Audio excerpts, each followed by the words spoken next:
La loi de l'attraction n'a rien de mystique et les miracles n'existent pas. Ceux qui connaissent la nature savent très bien qu'elle ne déroge jamais à ces lois. Et parce que quelques-unes de ces lois sont méconnues, nous qualifions leurs effets de miracles. La loi de l'attraction, tout comme la loi de la gravité, est toujours en action, que vous y croyez ou pas. Si vous vous jetez du 5e étage, le fait de ne pas croire à la loi de la gravité ne va pas vous empêcher de vous aplatir comme une crêpe. Bonjour et bienvenue chez Mind Biscuit. Pour la vidéo d'aujourd'hui, je vais vous résumer le livre La clé pour vivre selon la loi de l'attraction. Dans un premier lieu, je vais vous parler de la loi de l'attraction. Qu'est-ce que c'est? Comment ça marche? Quel est votre rôle dans tout ça? Et ensuite, je vais vous donner les clés pour utiliser la loi de l'attraction correctement. Pour simplifier, si vous êtes joyeux, reconnaissant et passionné, c'est de l'énergie positive que vous dégagez. Et à l'inverse, si vous êtes stressé, en colère et vous broyez du noir, c'est de l'énergie négative que vous dégagez. Dans les deux cas de figure, l'univers ne va pas décider qu'est-ce qu'il y a de mieux pour vous. Il va vous répondre avec la même énergie que vous dégagez. Et oui, vous pouvez gérer vos émotions et vos pensées en arrêtant d'être réactif. Les expériences que nous avons ne sont ni bonnes ni mauvaises avant que notre réaction n'entre en jeu. Vos pensées ne sont pas des nuages de passage, ce sont des unités d'énergie mesurables. Donc chaque pensée que vous entretenez est une déclaration à l'univers de ce que vous désirez. Il est donc impératif de garder une énergie et des pensées en accord avec ce que vous voulez. Et je vous entends d'ici dire « Oh là là, encore cette histoire de positivité ».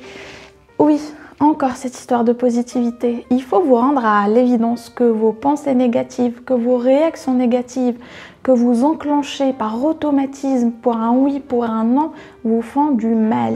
Il y a un changement au niveau moléculaire qui opère au niveau de votre organisme. Et en plus, vous attirez encore plus d'expériences négatives. Par exemple, disons que votre réveil ne sonne pas le matin.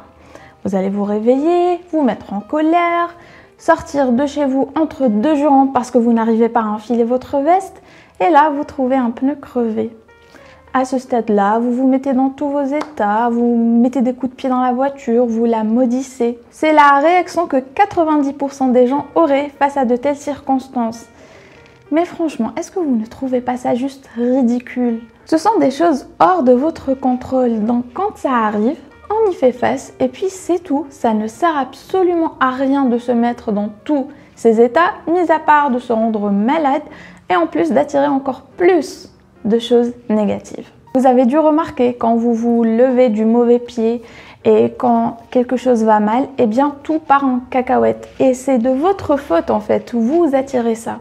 Et je sais que c'est un automatisme car on voit tout le monde réagir ainsi et du coup on suit et on réagit de la même manière.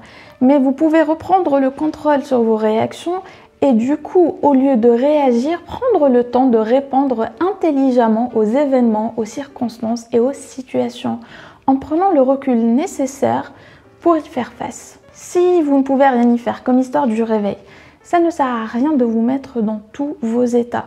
Il serait beaucoup plus intelligent d'y faire face et de ne pas attirer encore plus d'obstacles pour votre journée. Pour l'histoire du pneu, réfléchissez, prenez les transports en commun ou bien appelez au bureau et sortez votre roue de secours. Mais dans tous les cas de figure, il faut arrêter de réagir ainsi par automatisme et de prendre le recul nécessaire, comme je vous l'ai dit, pour répondre intelligemment à ce qui nous arrive. Vos émotions sont vos guides internes. Ils vous indiquent sur quelle fréquence vous êtes branché. Donc si vous vous sentez mélancolique, stressé, frustré, prêtez attention à ce que vous consommez. Quel livre êtes-vous en train de lire? Quel film vous regardez? À quelle conversation vous participez? Quel genre de compte vous suivez sur les réseaux sociaux? Ou encore quels médias vous consommez? Personnellement, je ne regarde pas les informations à la télé et je ne lis pas le journal. Je ne vois pas l'intérêt de consommer tous les malheurs du monde quotidiennement. Ça ne va que m'attrister et me stresser et je ne peux rien faire pour aider ces gens. Donc, à quoi ça sert en fait de me rendre malade en consommant leur malheur quotidiennement? Et je vous en prie, ne me sortez pas l'excuse d'être informé. S'il arrive quelque chose dont je dois être au courant, eh bien je serai au courant. Je ne vis pas dans une caverne, mais toutefois, je ne regarde pas intentionnellement ce genre de choses et je ne suis pas sur les réseaux des pages ou des comptes qui véhiculent ce genre d'informations. Oui, je sais tout ce qui se passe dans le monde, la guerre, la famine, les injustices. Si vous pouvez y faire quelque chose, faites-le. Mais sinon, je ne vois pas en quoi ingurgiter tous ces malheurs quotidiennement, tous les soirs, à la même heure, comme une pilule avant de dîner, va vous aider ou aider ces personnes. Et encore une fois, il ne s'agit pas d'être insensible, bien au contraire, comme je vous l'ai dit, si vous pouvez faire quelque chose, si vous pouvez aider, si vous pouvez participer à faire changer les choses, eh ben tant mieux, faites-le. Mais dans tous les cas de figure, je ne vois pas en quoi voir ces images horribles tous les jours, écouter ces histoires horribles tous les jours, va vous aider ou aider autrui. Donc, une des clés pour être branché sur la bonne fréquence, c'est de consommer du contenu qui vous fait du bien, de faire des activités qui vous font plaisir et de vous engager dans des conversations enrichissantes. Ceci affectera votre humeur, vos pensées et donc la fréquence de votre énergie. Naturellement, il arrive dans la vie que nous rencontrons des maladies, des décès, des catastrophes. Mais là aussi, c'est votre responsabilité d'y faire face. Je ne vous dis pas que c'est votre faute.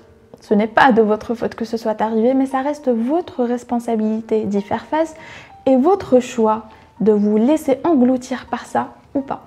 La loi de l'attraction ne filtre pas les informations que nous lui procurons.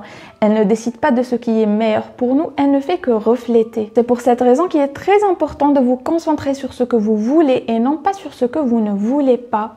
Par exemple, si vous êtes coincé dans les embouteillages, au lieu de penser en boucle « je ne veux pas être en retard », remplacez ça avec « je veux être à l'heure ». Techniquement, ça veut dire la même chose, mais dans la première, vous êtes branché sur la fréquence du retard et dans la seconde, sur celle d'être à l'heure. Car il ne s'agit pas de la syntaxe ni de la tournure de votre phrase, mais plutôt de l'énergie que vous focalisez. Faites très attention à cette distinction. Donc je dirais que la première règle de la loi de l'attraction, c'est de vous concentrer sur ce que vous voulez et non pas sur ce que vous ne voulez pas et ne pas exprimer ce que vous voulez à la négation. Encore une fois, soyez très vigilants avec la négativité. Un bateau paraît minuscule sur un océan et pourtant il peut naviguer et arriver à destination sans aucun souci. Eh bien, imaginez que cet océan, c'est la négativité, que ce soit tous les malheurs qui arrivent un petit peu partout dans le monde, le stress du boulot, le manque de soutien de vos proches. Maintenant, imaginez que votre esprit, c'est le bateau. Si vous naviguez sans laisser pénétrer l'eau, eh bien, il vous arrivera rien du tout. Mais il suffit d'une petite brèche qui va laisser pénétrer l'eau et c'est terminé, vous allez couler. Donc, récapitulons. La loi de l'attraction n'a rien d'ésotérique. On est en train de parler d'énergie et de fréquence. Ensuite, ce n'est pas une loi qu'on active quand on y croit. Elle est fonctionnelle comme toutes les autres lois qui régissent l'univers. Elle stipule que vous attirez et vous recevez la même énergie que vous dégagez. Donc, vous attirez ce à quoi vous pensez et ce sur quoi vous vous focalisez. Et enfin, faites confiance à vos guides internes et externes qui vous indiquent si vous êtes sur le bon chemin. Donc si vous vous sentez mal, que rien ne va, remettez en question les pensées que vous entretenez, ce que vous faites de vos journées, le contenu que vous consommez. Et encore une fois, focalisez-vous sur ce que vous voulez et non pas sur ce que vous ne voulez pas. Maintenant que nous avons compris comment fonctionne la loi de l'attraction et votre rôle dans tout ça, nous allons partir à la seconde partie de cette vidéo qui va être les clés pour vivre selon la loi de l'attraction. Les affirmations. Chaque pensée que vous entretenez et chaque mot que vous dites est une affirmation. Ce sont des déclarations de qui vous pensez être et de votre perception du monde. Donc, réfléchissez-y la prochaine fois que vous vous répéterez sans cesse que vous n'avez pas assez d'argent, que vous n'avez pas de chance, que vous avez une mauvaise mémoire. En répétant tout ça, vous ne faites qu'affirmer et qu'ancrer encore plus ces états. C'est un peu comme l'effet placebo.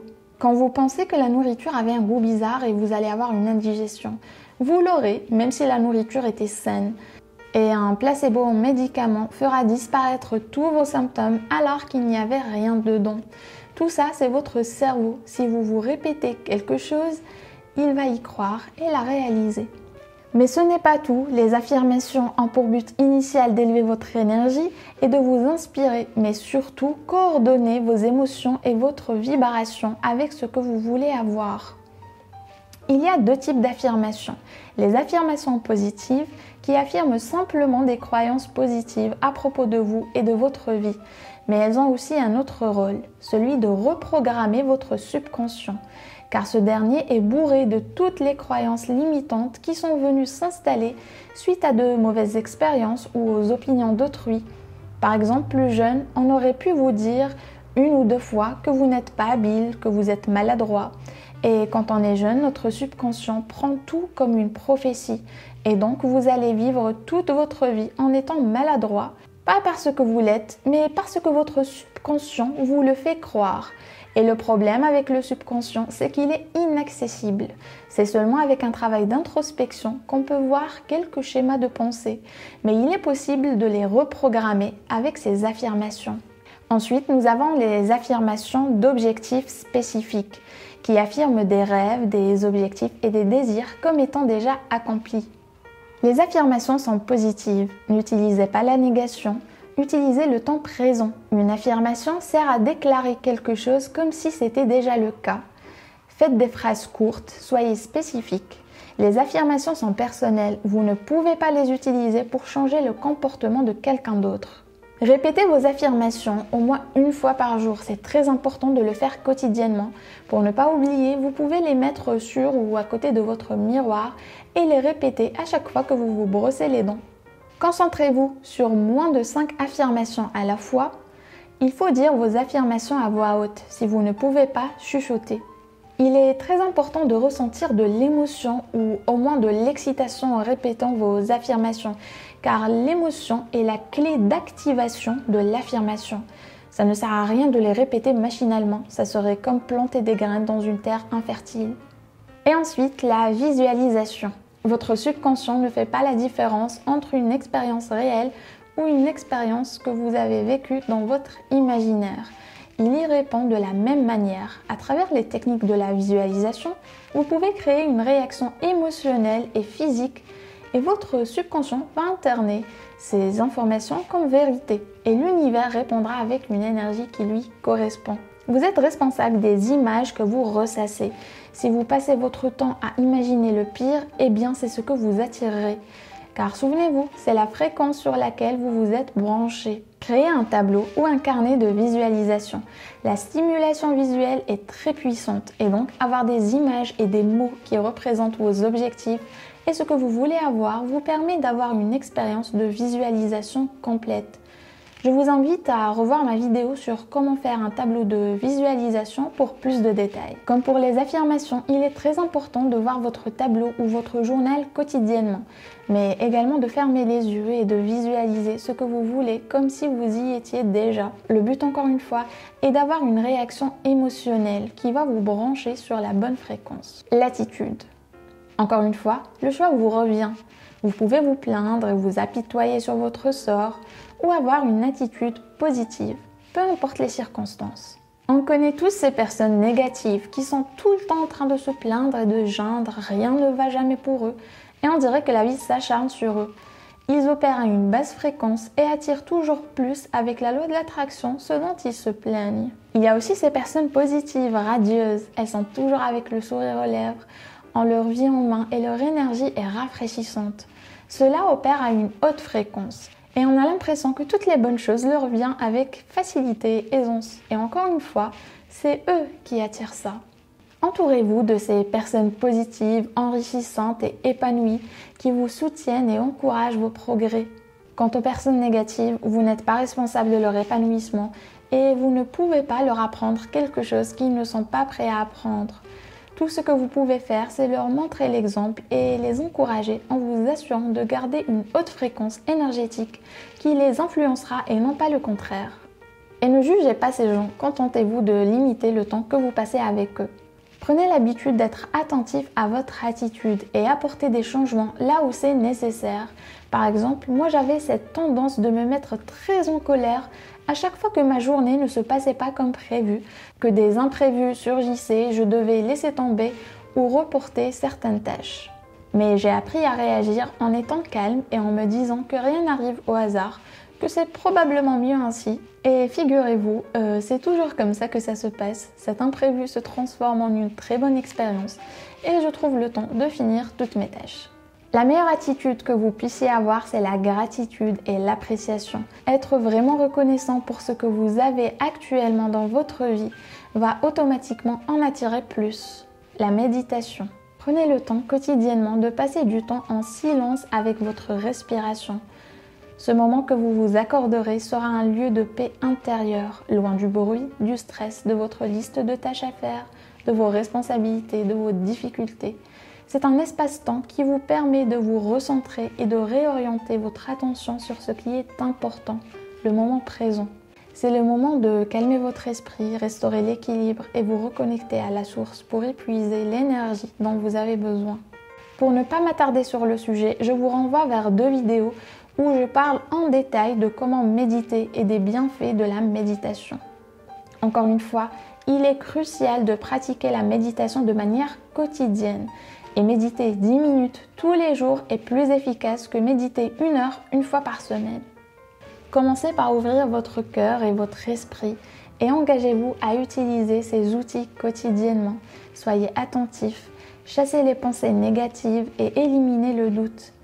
Passez à l'action en faisant chaque jour quelque chose qui vous fera avancer, ne serait-ce que d'un pas de plus vers vos objectifs.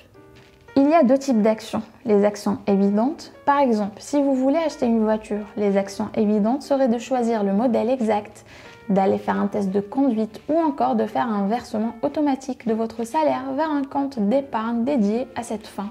Et il y a les actions inspirées qui sont moins linéaires et n'ont généralement aucun lien direct avec vos objectifs en apparence. Quand vous atteindrez un niveau de conscience plus élevé, sachant que pour beaucoup de personnes cette conscience est quasi inexistante, l'univers va commencer par répondre en mettant sur votre chemin des idées, des gens et des opportunités et toutes les ressources nécessaires à l'accomplissement de vos objectifs.